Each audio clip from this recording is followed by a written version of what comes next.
10 নম্বর হাদিস শরীফ قال النبي صلى الله عليه وسلم لا يرحم الله من لا يرحم الناس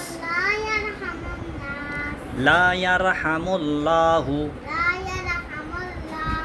من لا يرحم الناس 10 নম্বর হাদিস শরীফের অর্থ আল্লাহ তাআলা ওই ব্যক্তির উপর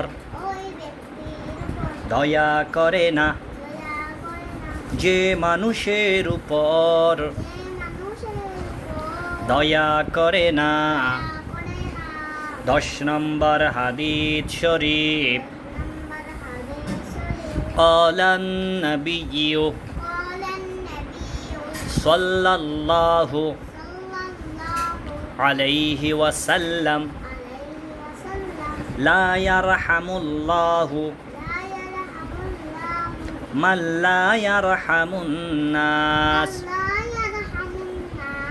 10 নম্বর হাদিস শরীফের অর্থ